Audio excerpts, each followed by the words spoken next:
नमस्कार।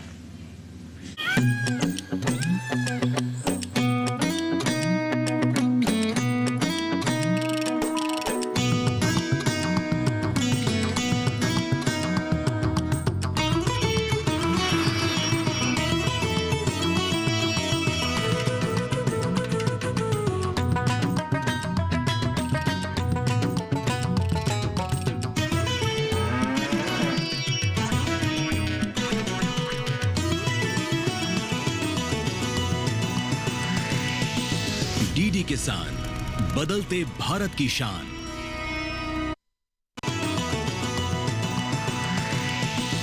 डीडी किसान, बदलते भारत की शान।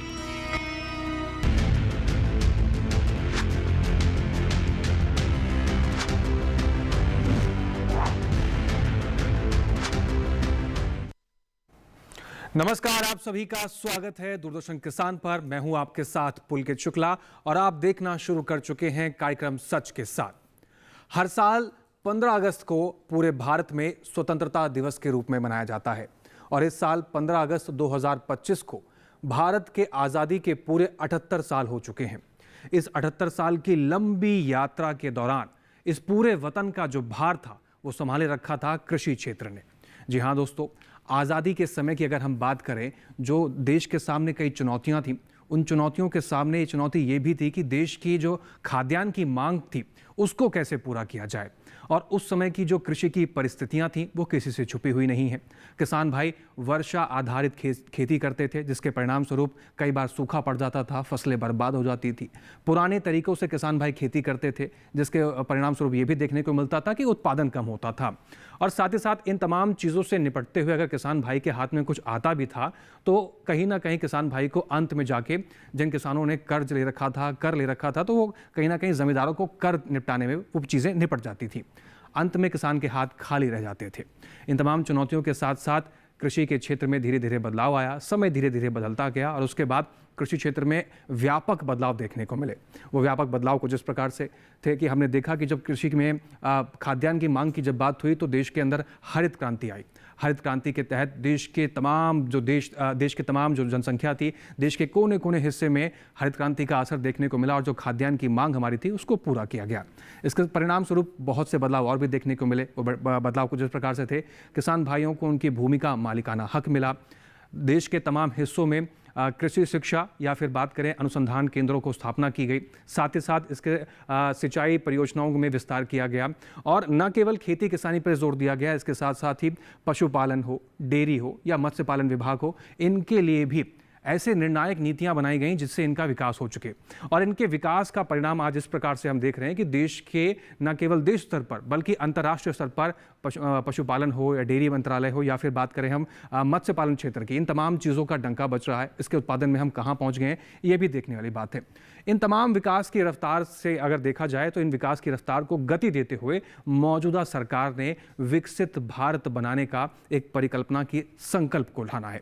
इस संकल्प के तहत कृषि क्षेत्र में और भी बदलाव हुए। वो बदलाव भी कुछ इस प्रकार से थे कि इस बदलाव के तहत किसान भाइयों तक उच्च गुणवत्ता वाली जो किस्में हैं, जो बीज हैं, उसको पहुंच के सुनिश्चित किया जाए। साथ ही साथ किसान भाई उत्पादन कर ले तो उसके स्टोरेज की व्यवस्था सही तरीके से हो, वेयर हाउस को बनाना हो, किसान भाइयों तक हाई क्वालिटी के सीड्स पहुंचाने की बात हो। साथ ही साथ बात करें तकनीक से किसान को जोड़ना हो, नवाचार का प्रयोग किया गया, मार्केट बनाया जाए, स्थायी मार्केट, ताकि किसान भाइयों को उचित मूल्य मिल सके। साथ ही साथ AI इंटेलिजेंस का उपयोग किया गया। आज जो दौर बैल से खेती से शुरू हुआ था, आज वो दौर AI और ड्रोन तक पहुंच गया है। ये तमाम बदलाव विकसित भारत के इस पूरी यात्रा में देखा जाए तो कृषि के क्षेत्र में बदलाव देखने को मिले। अब आने वाले विकसित भारत के इस यात्रा के दौरान कृषि क्षेत्र कितनी बड़ी महत्वपूर्ण भूमिका निभाएगा, इसको भी जानना बहुत ज़रूरी है। और इस पूरी यात्रा के दौरान क्या चुनौतियां हमें देखने को मिलेगी, उसके समाधान कैसे हैं, ये भी जानने का एक बहुत बड़ा विषय है। साथ ही साथ सच के साथ में आज इसी सच को हम तलाशेंगे कि विकसित भारत में कृषि की भूमिका कितनी महत्वपूर्ण होने वाली है और कितने पड़ावों को हमें शामिल करना है और कितने पड़ावों को पार करना है। तो जानेंगे आज के सच के साथ में विकसित भारत में कृषि की भूमिका कितनी महत्वपूर्ण है और क्या कुछ बदलाव देखने को मिलेगा। हमेशा की तरह शुरुआत करेंगे एक रिपोर्ट से, उसके बाद एक पैनल के साथ चर्चा करेंगे कुछ गहन बातों पर, कुछ महत्वपूर्ण बातों पर। तो शुरुआत करते हैं एक रिपोर्ट के साथ।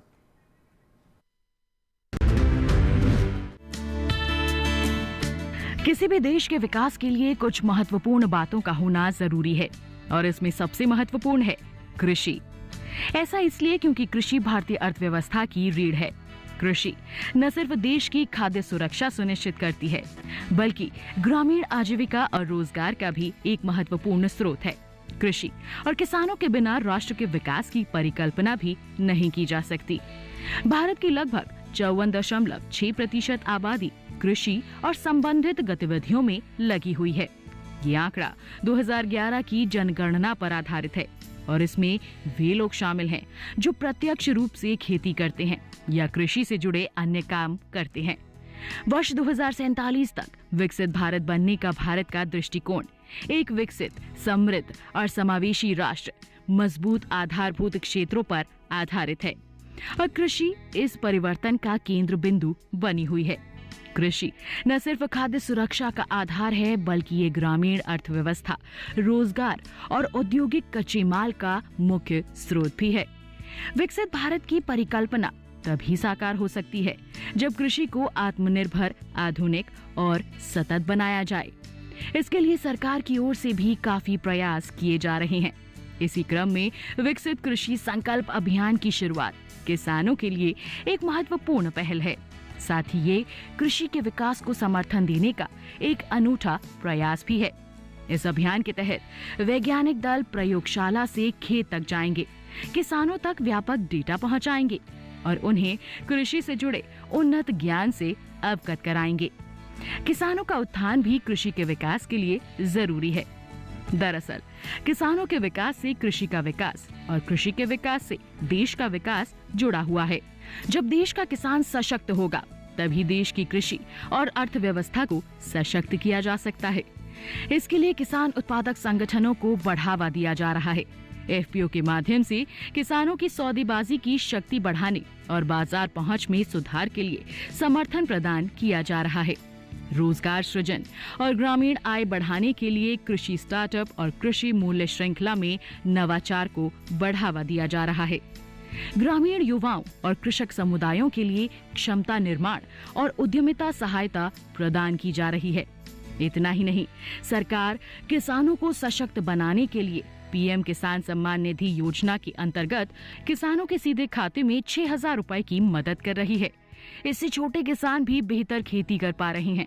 अगर बात देश के विकास में कृषि की भागीदारी की करें, तो विकसित भारत के निर्माण में कृषि कई तरह से महत्वपूर्ण भूमिका अदा करती है, जिसे हम निम्न बिंदुओं के माध्यम से समझ सकते हैं। खाद्य सुरक्षा, रोजगार। ग्रामीण भारत में कृषि ही आजीविका का प्रमुख माध्यम है।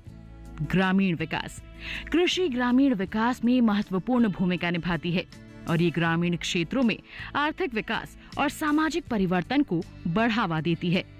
आर्थिक विकास, कृषि देश की अर्थव्यवस्था में महत्वपूर्ण योगदान करती है और ये देश की सकल घरेलू उत्पाद यानी जीडीपी का एक महत्वपूर्ण हिस्सा है। तो विकसित भारत की इस परिकल्पना में हम किस प्रकार से कृषि को आगे लेकर बढ़ें और कृषि के अंदर कितनी संभावनाएं हैं जिसके जरिए विकसित भारत 2047 के सपने को हम साकार कर सके, इसके बारे में कुछ महत्वपूर्ण बातें हम जानेंगे। कुछ वरिष्ठ गेस्ट हमारे साथ मौजूद हैं इस स्टूडियो में। सबसे पहले उन सभी से मैं आपको तारुफ करा देता हूँ। स्वागत करते हैं सबसे पहले श्री कृष्णवीर चौधरी जी का। चौधरी जी, आपका स्वागत है। आप प्रेसिडेंट हैं इंडियन फार्मर सोसाइटी के। साथ ही साथ हमारे साथ एक और खास मेहमान है डॉक्टर शिव कुमार जी। आप प्रिंसिपल साइंटिस्ट हैं department of national institute of agriculture, economy, policy and research से। इसके साथ ही हमारे साथ सुरेंद्र कुमार त्यागी जी हैं। आप एक उद्यमी हैं और अच्छा खासा उद्यम चला रहे हैं। और साथ ही साथ हमारे साथ डॉक्टर गोगराज सिंह जी हैं। आप प्रिंसिपल साइंटिस्ट हैं IRI पूसा से। इसके साथ ही चर्चा की शुरुआत करते हैं। आप सभी मेहमानों का स्वागत करते हैं। सबसे पहले रुख करते हैं कृष्णवीर चौधरी जी का। चौधरी जी, आपसे अगर हम शुरुआत करें, एक समय वो भी था जब बैलों से खेती की जाती थी। आज जैसे हमने पहले जिक्र किया कि आज ड्रोन से खेती संभव हो गया है, AI तकनीकों का इस्तेमाल हो रहा है, तमाम तरह की तकनीक हो रही है। उस दौर से लेकर इस दौर तक आपने उस दौर को भी देखा, इस दौर को भी आप देख रहे हैं, कितना बदलाव आया है और विकसित भारत की जो हम बात कर रहे हैं उसमें कृषि की भूमिका कितनी महत्वपूर्ण होने वाली है? देखिए, एक दौर था आज़ादी के बाद जब इस देश में खाने के लिए अन्न की कमी थी। स्थिति ये थी कि PL 480 में जो लाल गेहूं जो है, जो वहाँ पशुओं को खिलाया जाता था, उसका आयात करना पड़ता था। और आज जो हमने एक लंबा सफ़र तय किया है, हमारे कृषि वैज्ञानिकों का, देश के अन्नदाताओं का बहुत बड़ा योगदान है। इस बात को मैं गर्व से कह सकता हूं कि इस देश के 80 करोड़ लोगों को अगर आज फ्री में सरकार राशन खिला रही है, दुनिया के किसी देश की उदाहरण आपके सामने नहीं है कि इतनी बड़ी संख्या में लोगों को मुफ्त में राशन खिलाया जाए, क्योंकि उन योजनाओं को अपनाया गया है जिनसे कृषि का विकास बहुत तेजी से आगे अग्रसर हो सके। प्रधानमंत्री जी ने सबसे पहले जो प्रधानमंत्री किसान सम्मान निधि की चर्चा आप कर रहे हैं जी, आज आप ये देखिए कि इस देश में 14 करोड़ 30 लाख जोत हैं, जिसमें 11 करोड़ के करीब किसानों को हर साल 6,000 रुपये उनके खाते में सीधा जा रहा है और वो 100% पैसा किसान के खातों में जा रहा है। 2018 में योजना शुरू की गई थी और अभी तक 20वीं किस्त जब गई है तो 3,70,000 करोड़ रुपया किसानों के खाते में दिया गया है जी।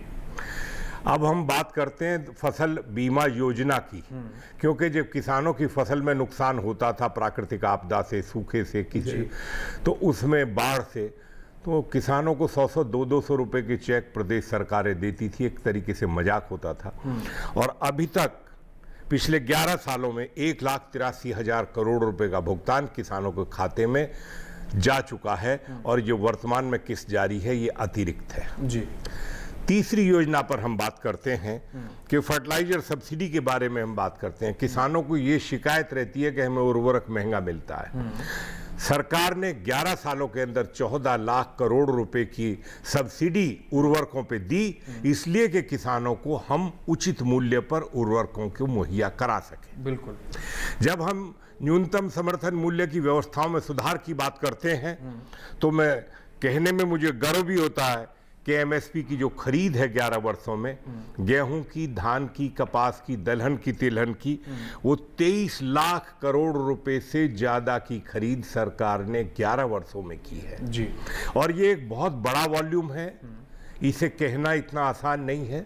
इसकी खरीद की व्यवस्थाएं करने के लिए, उसको संभाल के रखने के लिए 11 सालों के अंदर किसानों की स्थिति ये सुधार आया कि जो स्टोरेज हमारी सीमाएं थी वो जितना पहले था आज वो 2 गुना उसकी स्टॉक सीमा जो है, गोदाम की सीमा बनाई गई है। 1 लाख करोड़ रुपया अतिरिक्त जो गोदाम बनाने के लिए एफपीओज को और कोऑपरेटिव सोसाइटीज के लिए अलग से मुहैया करा गया है, क्योंकि दाना दाना बचाना है।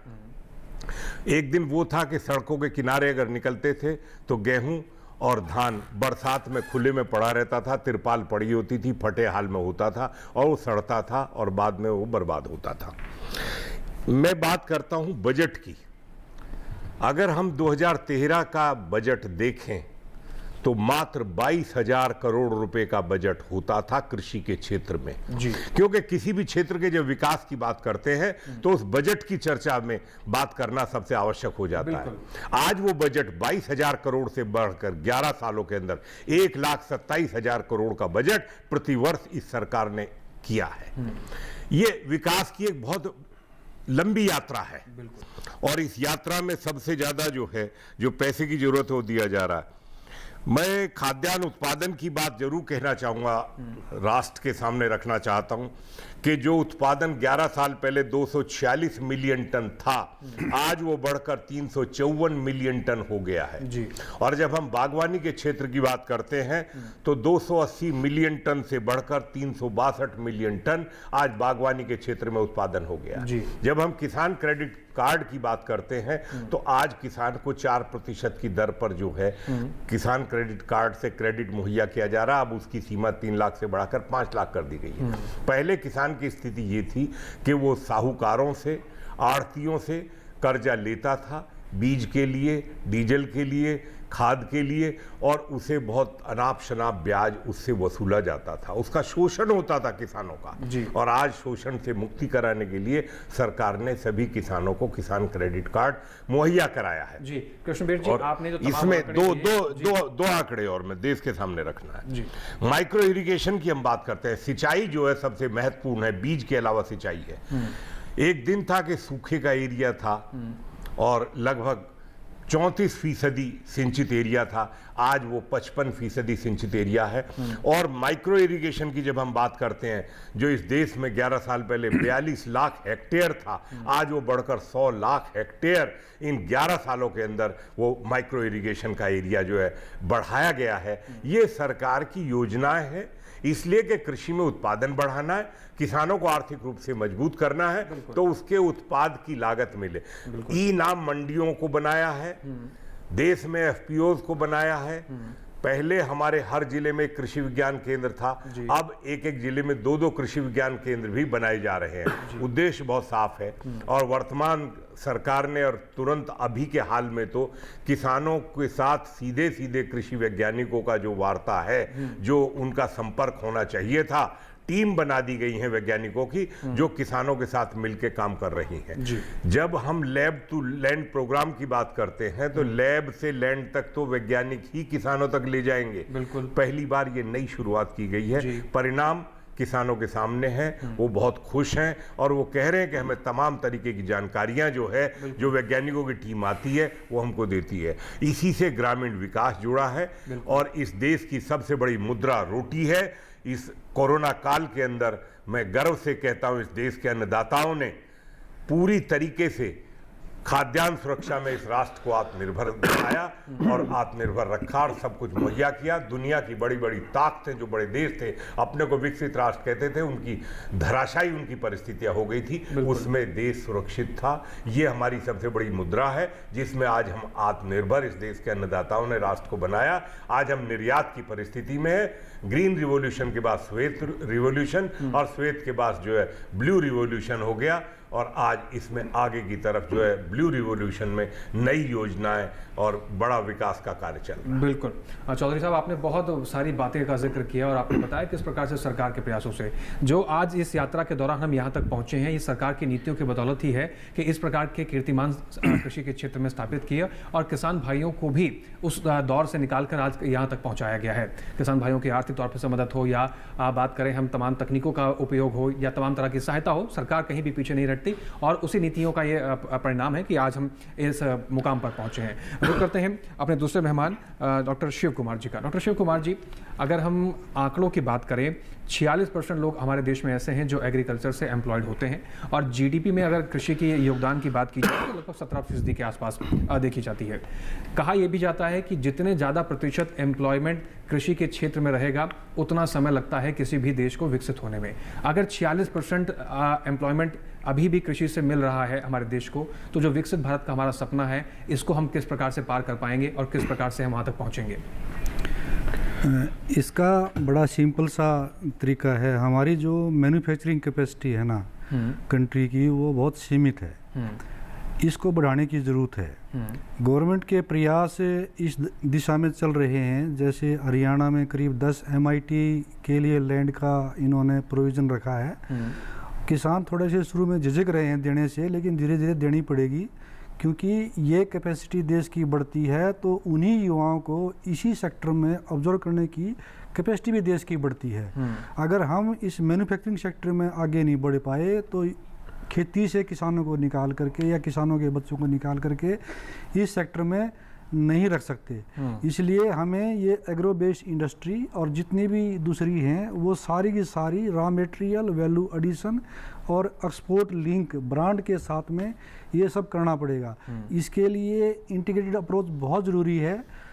जैसे सरकार ने बहुत सारी स्कीम चलाई हैं, एक चलाया है एक जिला एक प्रोडक्ट जी। ये सब स्कीमें क्या हैं? ये बेसिकली एक ऐसे एरिया हैं जहाँ कोई ना कोई क्लाइमेट के अनुसार, सॉइल के अनुसार, लोगों के ज्ञान के अनुसार, संस्कृति के अनुसार, पेट की ज़रूरतों के अनुसार ऐसी चीज़ पैदा होती है जो उसी एरिया में एक्सेलेंट होती है जी।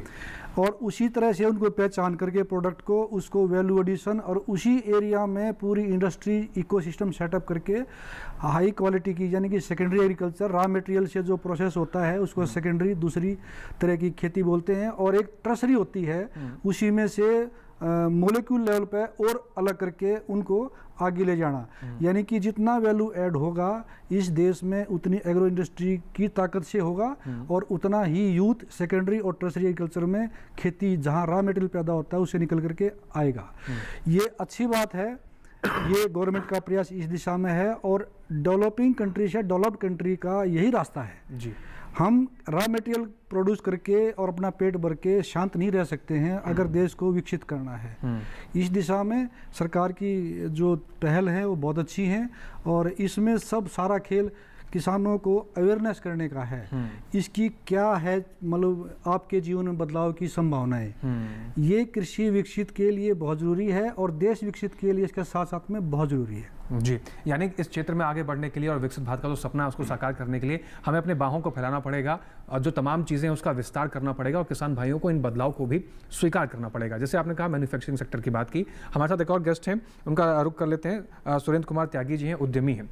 सुरेंद्र जी, एक उद्यमी के तौर पर अगर देखा जाए, जैसे डॉक्टर शिव कुमार जी ने जिक्र किया कि हमें मैन्युफैक्चरिंग की ओर आगे बढ़ना है, आप एक उद्यमी भी हैं, आपने अपने उद्यमी की शुरुआत कब की, सरकार से आपको कितनी सहायता मिली, और जैसे कि मैंने चौधरी साहब से पहले सवाल किया था कि पहले के समय में खेती किसानी की क्या हालत थी और आज कितना बदलाव हुआ है। कोई भी किसान भाई उद्यम के तौर आगे बढ़ना चाहता है तो सिर्फ उसको मन बनाना है, बाकी सारी सुविधाएं सरकार आपको घर बैठे देती है। आप थोड़ा सा अपने अनुभव के बारे में बताइए।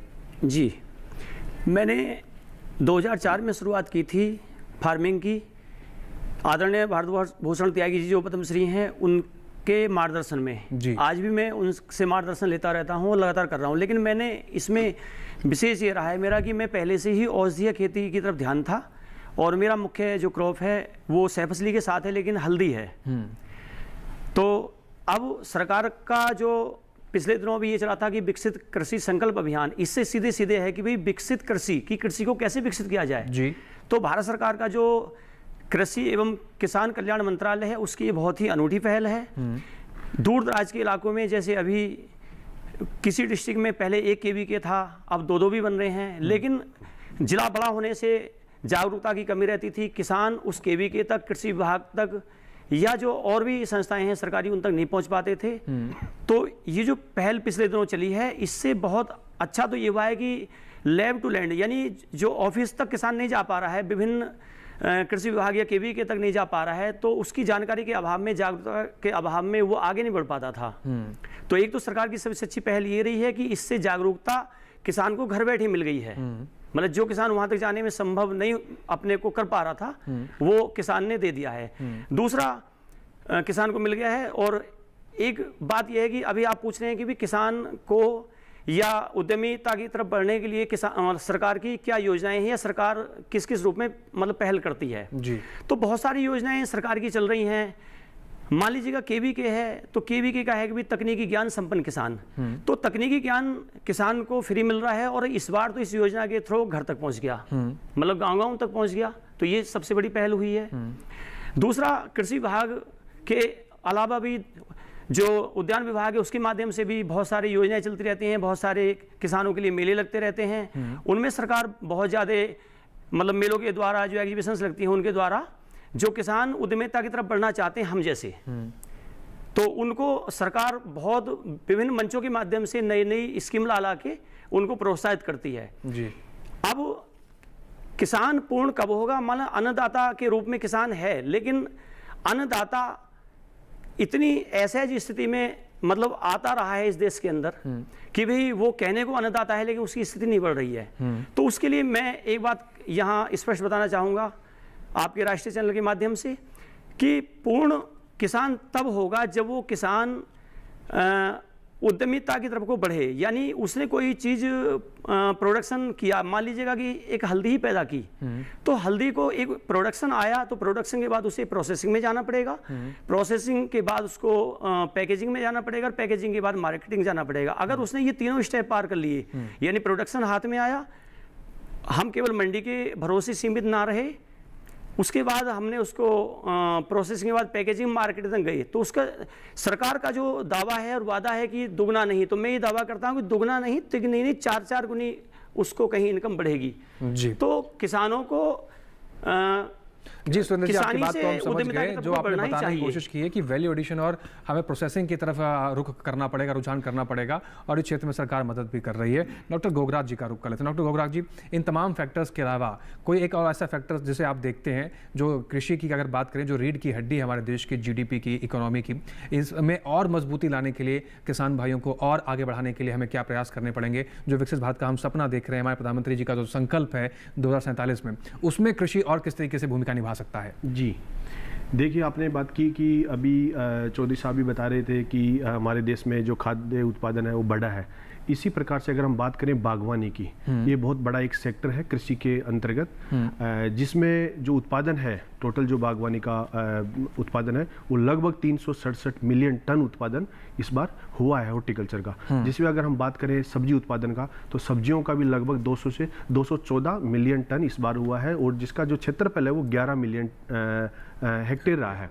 और जो टोटल जो बागवानी का जो क्षेत्र है वो 29 मिलियन हेक्टेयर क्षेत्रफल इसमें रहा है। तो उत्पादन लगातार बढ़ा है, ये वैज्ञानिकों की मेहनत है। और इसके साथ साथ मैं ये कहना चाहूँगा कि जो बागवानी है, जैसे हम बात करते हैं फसल विविधीकरण की, क्योंकि किसान अभी भी बहुत सारे क्षेत्रों में किसान है वो लगातार एक ही फसल लगा रहे हैं। कुछ किसान है जो गेहूं की फसल करते हैं, कुछ गन्ने की फसल करते हैं, क्योंकि ऐसी फसलें हैं ये जो नकदी फसलें हैं कि एक बार आपको लगाया, आपको बहुत ज़्यादा मेहनत नहीं करनी पड़ती है, तो आपको एक जितना रेट मिला उसमें आप संतुष्ट हैं। तो अगर फसल विविधीकरण की हम बात करें, क्रॉप डाइवर्सिफिकेशन की बात करें, तो बागवानी एक नया क्षेत्र है, जिसमें बागवानी में आप चाहे फल वाले पौधे ले सकते हैं, सब्जियां भी ले सकते हैं, और इसमें जो फूल वाले जो पौधे हैं उनकी भी खेती कर सकते हैं। तो बागवानी से जो उत्पादन बढ़ रहा है, उसमें उत्पादन के साथ साथ जो उपभोक्ता है उसको पोषण सुरक्षा भी मिल रही है। पोषण सुरक्षा से हमारा तात्पर्य ये है कि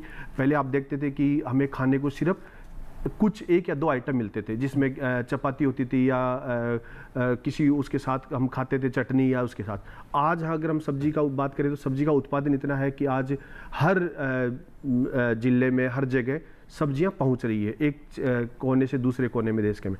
तो सब्जियों का उत्पादन बढ़ रहा है। इसके साथ साथ अगर हम बात करें इस क्षेत्र में, तो जो प्रोटेक्टेड कल्टीवेशन है बागवानी के अंतर्गत और जो सब्जी उत्पादन में, इसको भी हमें और बढ़ाना होगा, इसको और स्ट्रेंथन करना होगा। जैसे अभी हम जो कृषि संकल्प अभियान था जो भारत सरकार के द्वारा चलाया गया था, उसमें हमने हरियाणा में मैं विजिट किया था, मैं कोऑर्डिनेटर था उसका रोहतक जिले का। तो वहाँ मैंने देखा कि हरियाणा में इतनी योजनाएं हैं बागवानी की सरकार की, हरियाणा सरकार की, शायद इतनी किसी अन्य राज्य में होंगी, इतनी योजनाएं हैं। वहां पर अगर कोई किसान सब्जी की खेती 1 एकड़ में करना चाह रहा है तो उसको लगभग 50,000 रुपए 1 एकड़ के हिसाब से उसको सब्सिडी मिल रही है। अगर वो किसान है, अगर कोई एससी का किसान है वो लगाना चाह रहा है तो उसको 75 से 80,000 तक की सब्सिडी मिल रही है।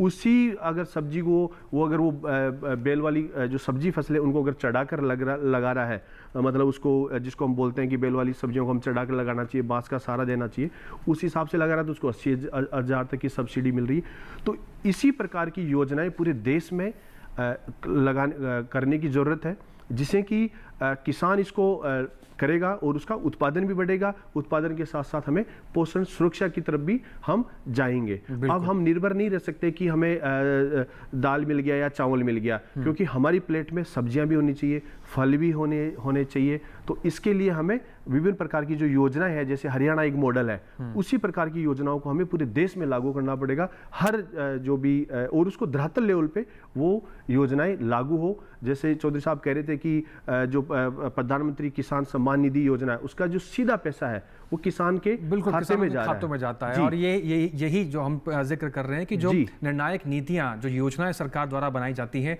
उसका सीधा असर किसान को तक पहुंचता है। बिल्कुल, ग्रामीण जीवन में जो लोग हैं उसके अंतिम पायदान पर खड़े किसान तक पहुंचता है। और इसके परिणाम स्वरूप क्या है हम देख रहे हैं। तो कुल मिलाकर बात यही है कि जो खेती किसानी के तरीके हैं उसमें बदलाव करना है, अपने खेती किसानी के तरीकों में जिस तरह से विस्तार देना है, और जो पारंपरिक तरीके से आप खेती करते आ रहे थे, जो पारंपरिक फसलों का चुनाव कर रहे थे, उन फसलों के विविधीकरण को भी चुनना होगा। तभी हम जो इस सपने को साकार करने की कोशिश कर रहे हैं उसको हम हासिल कर पाएंगे। कुछ और महत्वपूर्ण बातें जानेंगे, आप बने रहें सच के साथ। यहां वक्त हो गया एक छोटे से ब्रेक का।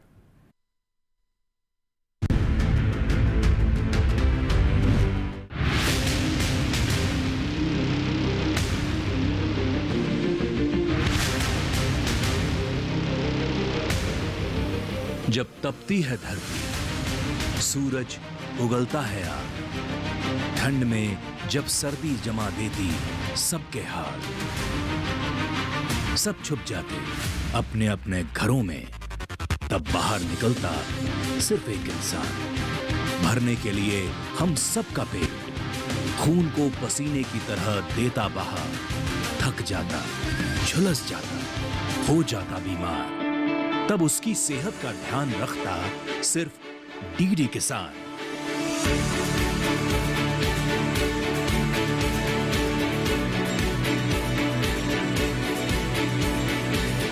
देखिए स्वस्थ किसान शनिवार शाम 6 बजे लाइव सिर्फ दूरदर्शन किसान चैनल पर।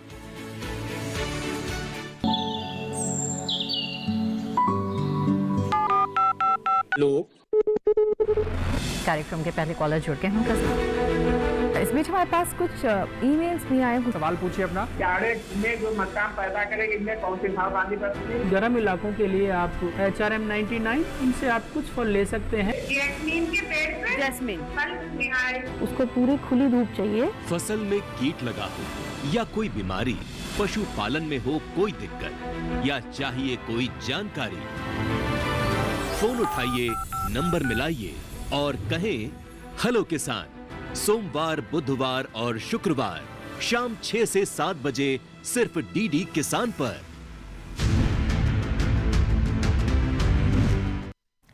तो ब्रेक के बाद एक बार फिर से आप सभी का स्वागत है। आप देख रहे हैं सच के साथ और आज हम ऐसे सच की तलाश कर रहे हैं जो विकसित भारत को बनाने में हमारी मदद करेगा, यानी कृषि को और कैसे बेहतर किया जाए, हमारे किसानों को कैसे आत्मनिर्भर बनाकर उनको आर्थिक रूप से मजबूत करके विकसित भारत में भागीदारी दिलाई जा सके। चर्चा को आगे बढ़ाते हैं। एक बार फिर से कृष्णवीर चौधरी जी का रुख करते हैं। चौधरी साहब, आपने आंकड़ों का जिक्र किया, आपने कई कीर्तिमान जो हमने स्थापित किए कृषि क्षेत्र में उसका जिक्र किया, लेकिन साथ के साथ एक तस्वीर जहन में और भी आती है। हम कई बार देखते हैं टीवी चैनलों पर, न्यूज़ पर, सोशल मीडिया के माध्यम से किसानों की पुकार हमारे तक सामने आती है।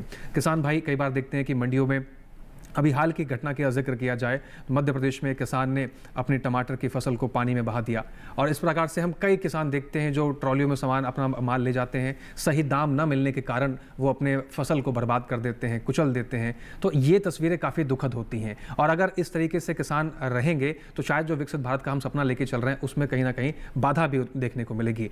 ऐसे किसानों को किस प्रकार से उनकी जो मांग है उनको ठीक किया जाए, जो किसान भाइयों की शिकायत रहती है कि उचित मूल्य उनके उपज का नहीं मिल पाता, क्या ये भी एक बड़ी चुनौती है विकसित भारत के सपने को साकार करने में और इसको कैसे निपटाया जाएगा? देखिए, ये आपने बाजार की हकीकत है कि जब किसान ज्यादा पैदा करता है तब भी मरता है जी, और जब फसल पैदा होने में नुकसान होता तब भी मरता है। बिल्कुल। बाजार की ताकतें जो हैं, किसानों को 78 साल की जब हम बात करते हैं तो किसानों को बाजार में नहीं खड़ा किया गया।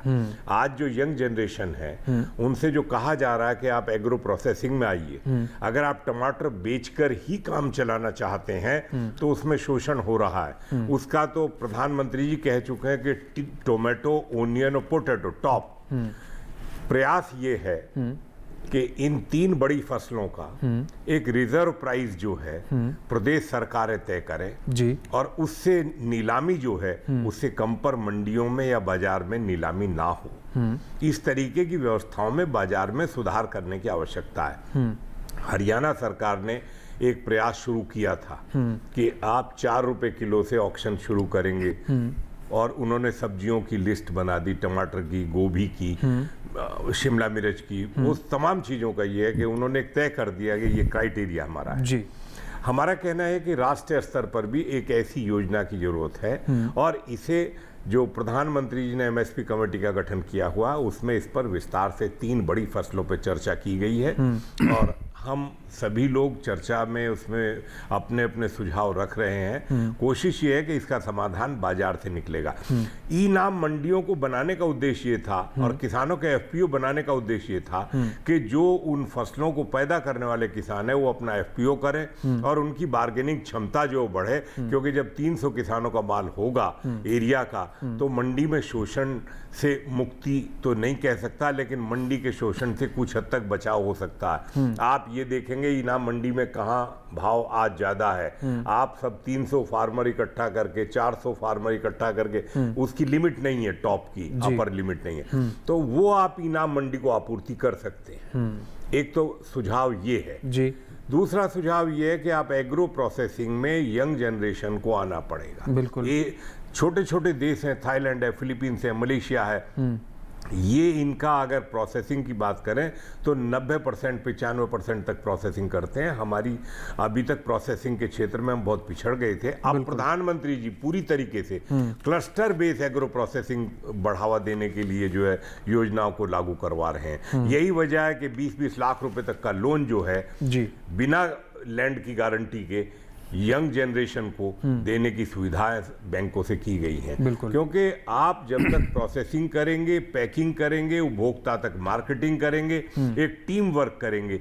मोबाइल मार्केटिंग भी मेरा सुझाव है कि सब्जी और फलों का अपने ही डिस्ट्रिक्ट में मोबाइल वैन के द्वारा जो है मार्केटिंग शुरू करने की योजनाओं पर प्रदेश सरकारों को आगे आना पड़ेगा और काम बढ़वाने के लिए इसमें, जिससे किसानों को मुक्ति मिले शोषण से। जो सब्जी, ये सच्चाई है, मैं आपके सामने अब रखता हूं, चाहे दिल्ली की आजादपुर मंडी हो या यूपी के बॉर्डर की साहिबाबाद मंडी हो या गाजीपुर मंडी हो, आप चाहे रोहतक की देख लीजिए, झज्जर देख लीजिए, बहादुरगढ़ देख लीजिए, कहीं भी देख लीजिए, आप एनसीआर की बात में अगर नोएडा देख लीजिए, जो सब्जी 4 रुपए से लेके किलो से 5 रुपए किलो सुबह को 5 और 6 बजे नीलाम होती है, वो 5 घंटे में उपभोक्ता तक पहुंचते पहुंचते 40 रुपए की हो जाती है। बिल्कुल सही। 4-5 रुपए से 40 रुपए हो जाते हैं। हमारा सुझाव ये है अपने यंग जनरेशन को, नौजवान पीढ़ी को, कि आप कच्चा माल बेचना बंद करिए, आप अपने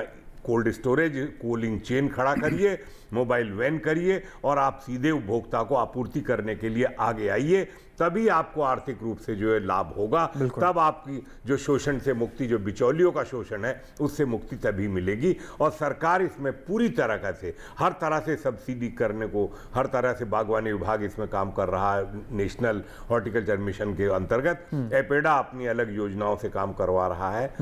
इस सरकार ने कृषि की समस्याओं के समाधान के लिए पहली बार सहकारिता मंत्रालय का गठन किया और उसमें बीज उत्पादन का कार्यक्रम, उसमें ऑर्गेनिक जो उत्पाद हैं, जैविक उत्पादों को मार्केटिंग करने के लिए कार्यक्रम, और तीसरा निर्यात को बढ़ाने के लिए कार्यक्रम, तीनों नेशनल लेवल पर अलग अलग जो है सोसाइटीज का गठन किया गया।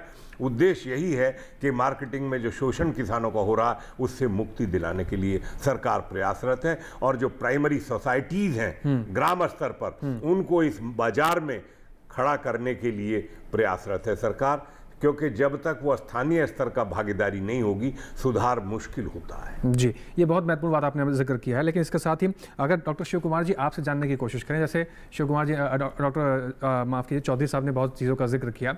अगर हम बात करें अपने देश में जो किसान हैं वो ज़्यादातर छोटे जोत वाले किसान हैं। अगर वहीं किसानों की ग्रामीण अर्थव्यवस्था की बात की जाए, उनकी हालात क्या है, किसानों के प्रति व्यक्ति आय आज हमारे देश में क्या है, इसको अगर हम गौर करके देखें तो बहुत ही चिंताजनक विषय देखने को मिलता है। तमाम चीज़ें हैं भी, तमाम चीज़ें नहीं भी हैं। एक ही नाव पे अगर देखा जाए तो दोनों चीज़ सवार कर रही हैं। और जैसे कि कृष्ण बीज ने जिक्र किया कि 4 रुपए किलो वो फसल को बेचता तो है मार्केट में, लेकिन जब कंज्यूमर तक पहुंचती है फसल तो 50 रुपए 60 रुपए हो जाता है, बिल्कुल डबल ट्रिपल उसका रेट हो जाता है। ये जो इसके बीच में जो गैप है, इसका सीधा मार्जिन किसान को क्यों नहीं मिल रहा, इसको कैसे सुलझाएं हम, और साथ ही साथ जैसे किसान की प्रति व्यक्ति आय है उसको बढ़ाने में कैसे काम करें? देखो, ये बहुत ही इम्पोर्टेंट पॉइंट आपने बताया है। भाव किसान को ना मिलना और उसमें बिचौलियों का बहुत ज़्यादा रोल होना, ये एक ऐसी समस्या है जो बहुत लंबे टाइम से चली आ रही है जी।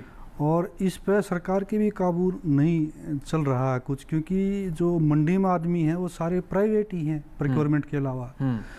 तो इस हालात को कैसे टैकल किया जाए, इसकी 2-4 पॉइंट मैं आपको बताता हूँ।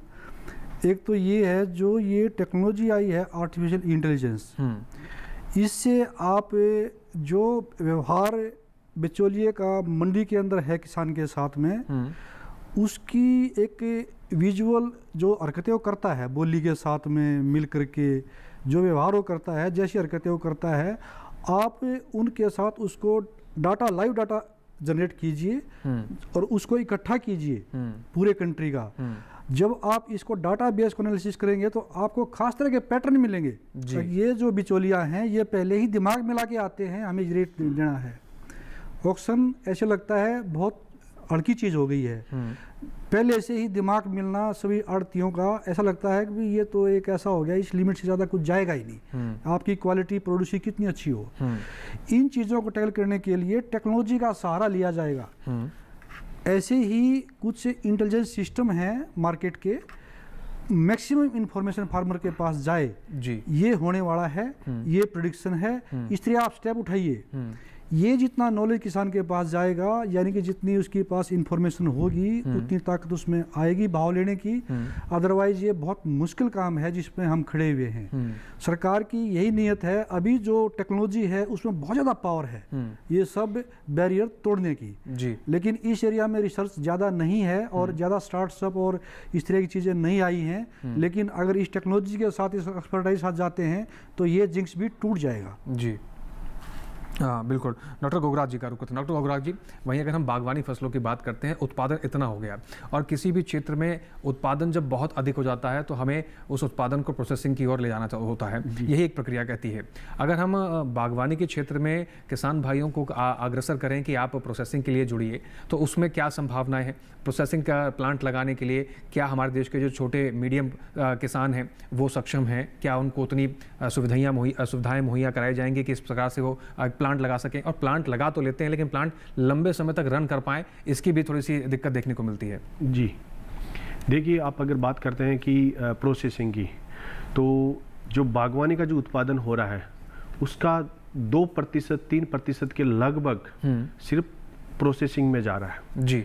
और का जो अभी चौधरी साहब बता रहे थे कि अगर आपको टमाटर लगाना ही है और टमाटर ही बेचना है तो उसका कोई इलाज संभव नहीं है, आपको प्रोसेसिंग की तरफ आना पड़ेगा जी। तो पहले तो ये होता था कि जो मेजर क्रॉप्स है जैसे टोमेटो है, पोटैटो है और इसके अलावा जो बागवानी की और भी फसलें हैं, उनकी कुछ ऐसी किस्में थी नहीं हमारे देश में जिनको प्रोसेसिंग के लिए उनको काम में लिया जा सके। अभी आप देखते हैं आलू की हमारी बहुत सारी किस्में हैं, चिप्सोना के नाम से, कुपरी चिप्सोना के नाम से 1 2 3 4 फ्राई सोना, जो किसान भाई लगा सकते हैं और उनको प्रोसेसिंग भी कर सकते हैं, जिससे कि उनको जो प्रोसेसिंग का जो प्रोसेस का जो प्रोडक्ट है वो अच्छी मात्रा में मिलेगा, उसमें बायोमास अच्छी मात्रा में होता है। जैसे आलू की बात करें, टमाटर की बात करें, टमाटर में भी हमने ऐसी किस्में विकसित की है, जो भारतीय बागवानी अनुसंधान संस्थान है सरगट्टा बेंगलोर में टमाटर में किस्में विकसित की हुई है, जो कि प्रोसेसिंग के लिए बहुत अच्छी है। चाहे वो टोमेटो सॉस हो, टोमेटो केचप हो, प्यूरी हो, पेस्ट हो, बहुत सारे प्रोडक्ट्स बनाए जाते हैं। इसके अलावा और भी वेजिटेबल्स है, जैसे घेरकिन है, तो जैसे खीरा लगाते हैं कुछ किसान भाई, तो उसकी जगह अगर वो घेरकिन लगाएं, तो जैसे मैंने पहले भी बात की थी कि क्रॉप डाइवर्सिफिकेशन की तरफ अगर जाएंगे तो प्रोसेसेबल वेराइटीज अगर वो लगाएंगे तो बहुत अच्छा रहेगा और अच्छा मुनाफा भी उनको मिलेगा। तो अगर संभावनाओं की बात करें तो हमें प्रोसेसिंग प्लांट ऐसे लगाने होंगे जिससे ये नहीं है कि टमाटर का सीजन आया और प्रोसेसिंग का जो प्लांट है वो बंद पड़ा है। तो कुछ ऐसे प्रोसेसिंग प्लांट लगाने पड़ेंगे जो राउंड द ईयर पूरे साल वो चल सके। जैसे कि अगर टमाटर लगा लिया, टमाटर के बाद में अगर बागवानी फसल आपने संतरा लगा रखा है तो उसका जूस एक्सट्रैक्शन का काम हो गया, मुरब्बा आंवले से जो है मुरब्बा बनाने का काम हो गया। तो इस प्रकार का प्रोसेसिंग प्लांट हमें डिजाइन करना पड़ेगा, जो क्लस्टर अप्रोच में, जो एपीओ के माध्यम से, कि किसान उस क्षेत्र में क्या क्या लगा रहे हैं, कौन कौन सी बागवानी की फसलें वो लगाना चाह रहे हैं। तो इस प्रकार से हमें एक क्लस्टर अप्रोच में जो है प्रोसेसिंग प्लांट स्थापित करने पड़ेंगे, तभी जाकर कुछ प्रोसेसिंग का जो है हम बढ़ा सकते हैं, प्रतिशत बढ़ा सकते हैं। क्योंकि आजकल आप देखते हैं कि कुछ ऐसी प्रोसेसिंग की टेक्निक्स हैं और कुछ ऐसे प्रोडक्ट्स हैं जो अगर हम कच्चा भी ना खाएं, सीजन में भी ना मिले, अगर उनको आउट ऑफ सीजन भी हम उनको प्रयोग में ले सकते हैं। इस प्रकार से हमें क्लस्टर अप्रोच में जाना पड़ेगा। क्लस्टर अप्रोच में जाना पड़ेगा और वैल्यू एडिशन और प्रोसेसिंग के क्षेत्र को अपनाना ही पड़ेगा, क्योंकि जो उत्पादन हम कर रहे हैं, उत्पादन का जो उपभोग है हमारे देश में वो एक सीमित मात्रा में हो रहा है। तो इसका समाधान यही है कि किसान भाई अगर प्रोसेसिंग के क्षेत्र की तरफ मुड़ेंगे तो अच्छा खासा मुनाफा भी ले पाएंगे, क्योंकि वैल्यू एडिशन और प्रोसेसिंग के बाद उस मूल्य का जो उस उत्पाद का जो मूल्य है वो बढ़ जाता है जाहिर तौर पर। कृष्णवीर चौधरी जी का रुख करेंगे। चौधरी जी, आपसे समझने की कोशिश करेंगे, तमाम चीज़ों का जिक्र आप कर ही रहे हैं, साथ ही साथ अगर बात करें विकसित भारत का जो सपना अगर हम साकार कर लेते हैं, अभी जो किसान भाई चुनौतियों का सामना करना पड़ रहा है, उन चुनौतियों से क्या समाप्ति मिल जाएगी और क्या उस दौर की अगर तस्वीर की कल्पना हम करें तो कैसी तस्वीर आप देखते हैं? थोड़ा सा अगर कल्पना करें, हमारे किसान भाई, हमारे दर्शक या हम सभी लोग सोचें कि विकसित भारत हमारा कैसा होगा, हमारा कृषि क्षेत्र कैसा होगा, हमारा किसान कैसा होगा, थोड़ा सा बताएंगे? देखिए, एक उदाहरण आपके सामने है मिलेट्स का। जी। प्रधानमंत्री जी ने मिलेट्स को इंट्रोड्यूस किया और पूरी दुनिया ने उसको स्वीकार किया है।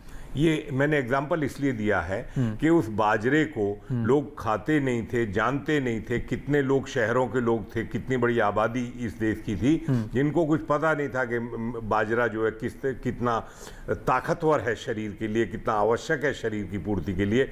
और आज 5 स्टार होटल्स के अंदर जो बाजरे की चपाती, बाजरे की खिचड़ी, बाजरे की खीर और तमाम ऐसे प्रोडक्ट जो हैं अब लोग करते हैं। अब तो ये भी हो गया कि कुछ प्रदेशों में तो मैंने देखा, महाराष्ट्र में ज्वार का चपाती पहले से ही खाया जाता था, लेकिन अब डिमांड बढ़ रही है जी। इसी तरीके से जब हम विकसित भारत का सपने की बात कर रहे हैं तो विकसित भारत एग्रो प्रोसेसिंग सेक्टर में आगे बढ़कर पैकिंग करके वेस्ट को बचाकर उन वैरायटीज को पैदा करके जिससे हम प्रोसेसिंग में काम ले सकते हैं, उससे आगे बढ़ेंगे, उससे रोजगार बढ़ेगा, आर्थिक रूप से लाभ बढ़ेगा और उपभोक्ता को अच्छा सामान मिलेगा और उचित मूल्य पर मिलेगा।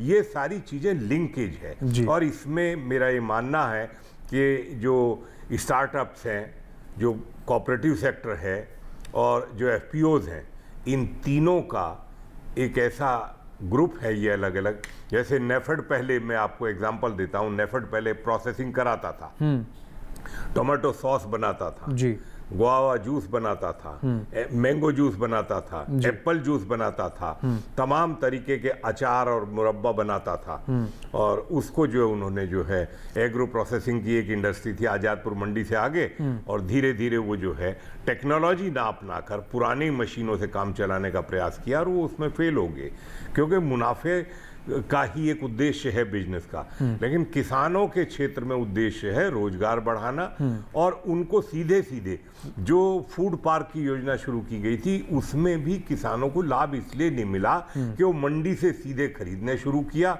कमीशन एजेंट से और वो सीधा फूड का पार्क में चला गया। फूड पार्क जैसे जो योजना है उनका फायदा तब है जब वो एफपीओ से सीधा प्रोसेसिंग के लिए सामान लें और एफपीओ उसका मार्केटिंग करें। ये चीजों में अब जैसे उत्तर प्रदेश का उदाहरण देता हूं, नहीं कश्मीर चौधरी जी, इन तमाम चीज़ों का जिक्र तो आप कर रहे हैं, लेकिन मेरा सवाल सीधा ये है कि क्या हम ये कह सकते हैं कि 2047 में किसानों की सारी समस्या समाप्त हो जाएगी?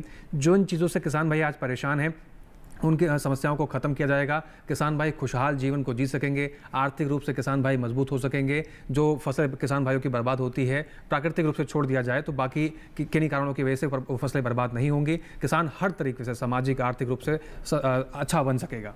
देखिए, पहले मौसम की जानकारी किसानों को नहीं मिल पाती थी, आज देखिए मौसम विभाग जो है आपको तमाम जानकारी पहले ही दे देता है और उससे आपको क्या बचाव करना, किस तरीके से करना है, वो जानकारी इसलिए आवश्यक है। फसलों का पूरा जो सिस्टम है हमारा वो उस पर आधारित है। बिल्कुल। दूसरी बात आपने कही कि 2047 तक विकसित कैसे होगा। आज ड्रोन दीदी के नाम से महिलाएं उड़ा रही हैं, क्या आपने कल सोचा था कि ऐसे प्रधानमंत्री इस देश में होंगे जो ड्रोन से स्प्रे करवाएंगे, लिक्विड नाइट्रोजन का, यूरिया का लिक्विड है उसका कराएंगे, डीएपी का स्प्रे उससे कराएंगे, पेस्टिसाइड्स का, दवाइयों का स्प्रे फसल बचाने के लिए उससे कराएंगे और उसमें बचत होती है, उसमें 60% के करीब जो है यूज होता है, 40% की उसमें सेविंग होती है, तो लागत भी कम होती है और जो असर है उसका जब वो ऊपर से पत्तों पे जाता है तो उसमें जो क्लोरोफिल का जो सूरज की किरणों के साथ उसमें खाद्य बनाने की क्षमता होती है, जो अनाज, दलहन, तिलहन, फल, सब्जी जो पैदा होती है वो उसी से जो सिंथेसिस होता है उससे बढ़ता है। तो ये सब चीजें समय के साथ विकसित हो रही है और जितना जितना आप आगे बढ़ेंगे, इंटरक्रॉपिंग की बात हम करते हैं जी, जितना जितना हम आगे बढ़ेंगे उतना सुधार देखने को मिलेगा और समय के साथ इंटरक्रॉपिंग में किसानों को आना पड़ेगा और जो मोनोक्रॉपिंग सिस्टम है इसको तोड़ना होगा, मल्टी क्रॉपिंग सिस्टम में आना होगा।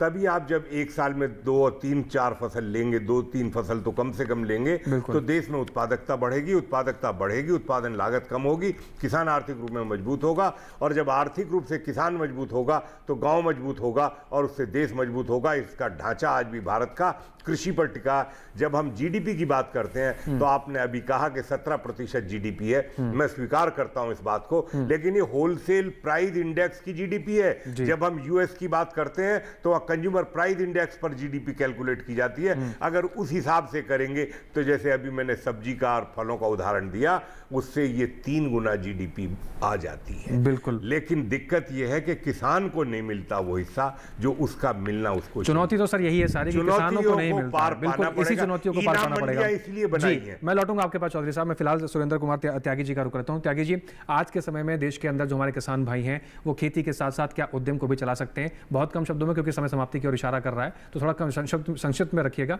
क्या उद्योग चलाना आसान है खेती के साथ साथ, और क्या खेती के साथ साथ उद्योग चलाते हैं तो ये भी एक रास्ता बन सकता है किसानों को एक अच्छे आर्थिक आमदनी की ओर और विकसित भारत के सपने की ओर? जी बिल्कुल बढ़ सकता है। मैं तो ये कहता हूं कि किसान को उद्यमी बनना ही चाहिए। पैदा किसान करता है, रेट दूसरे तय करते हैं, तो किसान की समृद्धि का रास्ता कहां से निकल के आएगा?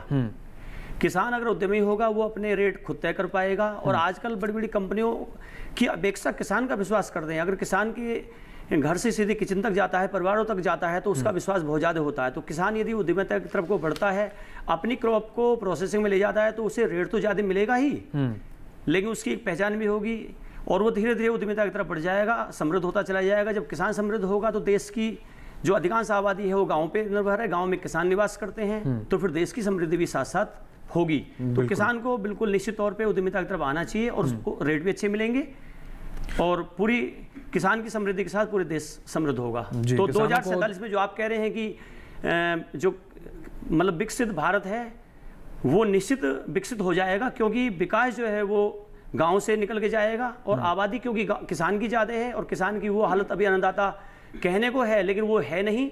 तो आपके प्रश्न का जवाब मैं ये देता हूं कि किसान को उद्यमिता की तरफ तो निश्चित आना ही होगा। बिल्कुल बिल्कुल त्यागी जी, आप बिल्कुल सही कह रहे हैं, किसानों को उद्यमिता की तरफ आना पड़ेगा, तभी यही रास्ता है इस सपने को साकार करने के लिए। डॉक्टर शिव कुमार जी का रुख करते हैं। डॉक्टर शिव कुमार जी, हमारे देश में महिलाओं का योगदान कृषि के क्षेत्र में शुरू से रहा है, आगे भी रहेगा और आज भी है। चाहे ड्रोन दीदी योजना के जरिए हमारी देश की कृषि महिलाओं को सशक्त बनाने की बात हो, आत्मनिर्भर बनाने की बात हो, हमारी सरकार कहीं पीछे नहीं दिखाई देती है। साथ ही साथ अगर हम बात करें वैल्यू एडिशन प्रोसेसिंग के क्षेत्र में भी आज महिलाएं दमखम दिखा रही हैं, आगे आकर उद्यम स्थापित कर रही हैं। ये भी एक सेक्टर्स हैं जिसके जरिए महिलाओं का उत्थान किया जा रहा है। महिलाओं और युवा वर्ग हमारे विकसित भारत के सपने में कितनी बड़ी भूमिका निभाएंगे आने वाले समय में। और जिस तरीके से खेती किसानी की अगर बात करें, एक समय ये भी था कि धीरे धीरे जो युवा वर्ग था उसका रुझान खेती किसानी से हटता जा रहा था, क्योंकि वो देखते थे कि उनके जो माता पिता हैं वो खेती किसानी में कुछ कर नहीं पा रहे। क्या अब उनका रुझान लौट रहा है इस जरिए? और महिलाओं और युवाओं को मिलाप के अगर देखे जाए तो किस प्रकार से ये योगदान देंगे विकसित भारत के इस कृषि अभियान में? देखिए, ये जो कृषि विकसित प्रोग्राम है ये पूरा 4 चीज़ों पर निर्भर है। इसमें वोमेन औरत तो है ही, इसमें नौजवान भी है और गरीब भी है और स्त्रियां से ये किसान भी है। इसमें इसका साफ साफ है, अगर ये 4 पिलर खड़े होंगे तो कृषि अपने आप खड़ी हो जाएगी।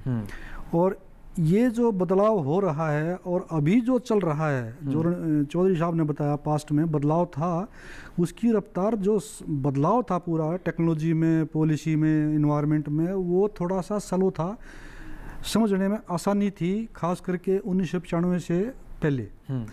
लेकिन जो हम खुले बाजार की तरफ गए हैं ये बदलाव बहुत फास्ट हो गया है जी।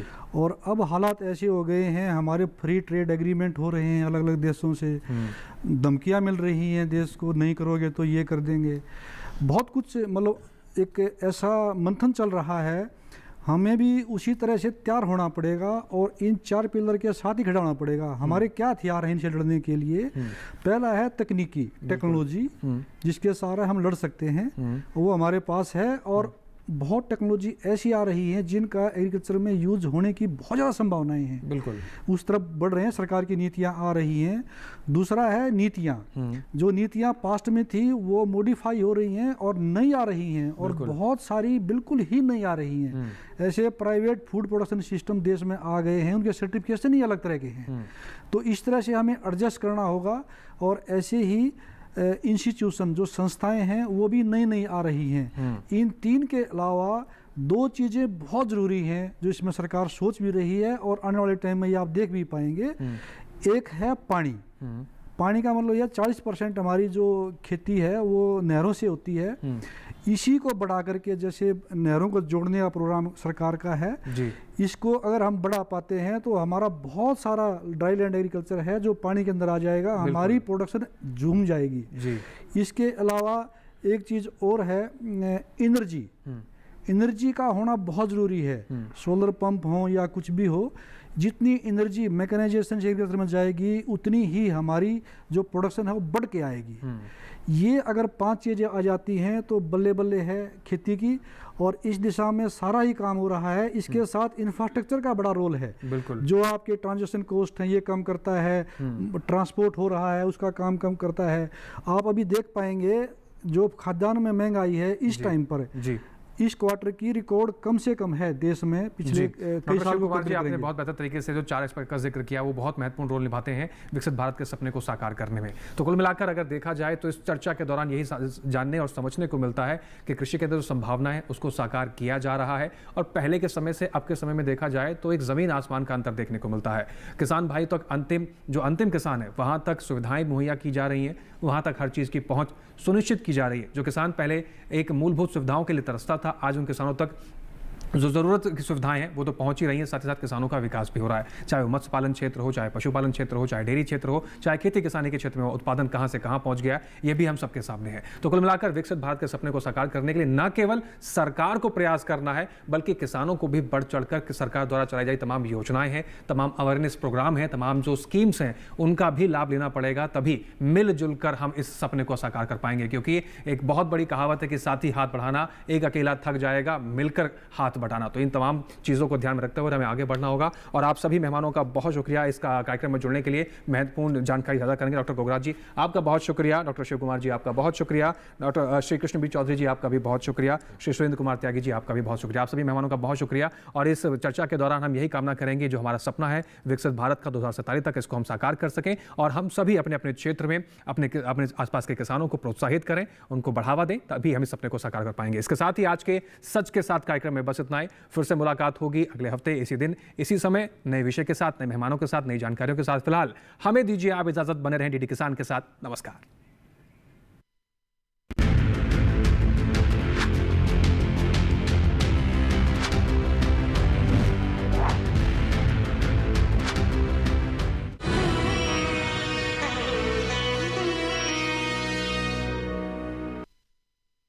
हिम्मत, साहस और शौर्य का दूसरा नाम है हिंदुस्तान।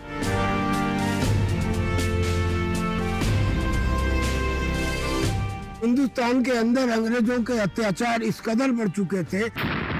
इतिहास गवाह है कि जब कभी दुश्मन ने देश पर बुरी नजर डालने की कोशिश भी की तो देश के सपूतों ने दुश्मन के इरादों को नेस्तनाबूद कर दिया।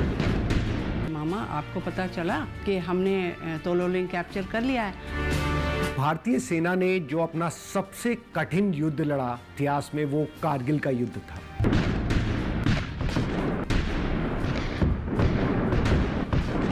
देखिए हमारा खास कार्यक्रम याद करो कुर्बानी 14 अगस्त रात 9 बजे और पुनः प्रसारण 15 अगस्त दोपहर 2 बजे सिर्फ डीडी किसान पर।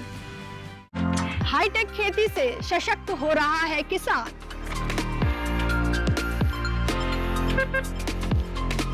टेक्नोलॉजी का हो कृषि में विस्तार, इसके लिए आईआईटी कानपुर दे रहा है एग्री स्टार्टअप्स का पूरा साथ। कृषि में युवाओं की भागीदारी से देश में बढ़ रहा है रोजगार। कृषि स्टार्टअप की नई सीरीज एग्रीटेक स्टार्टअप्स हर शनिवार रात 9:30 बजे और पुनः प्रसारण सोमवार शाम 4 बजे सिर्फ डीडी किसान पर।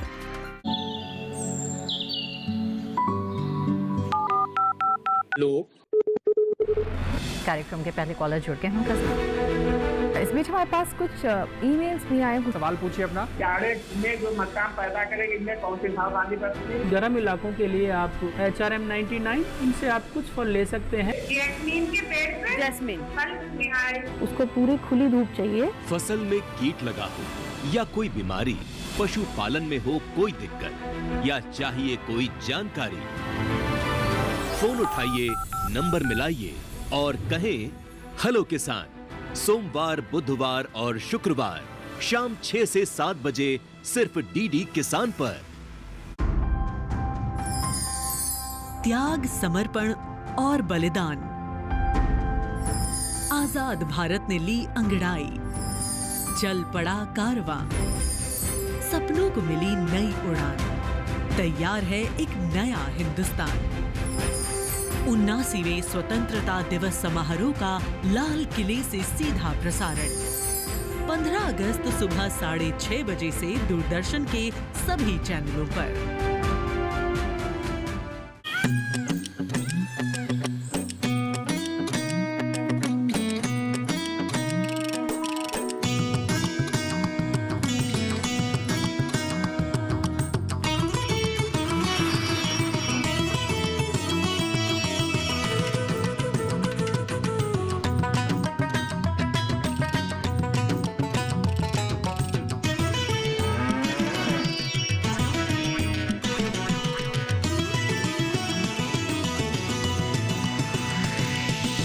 डीडी किसान, बदलते भारत की शान। टैक्स टाइमली, ये तना छेदक और पत्ता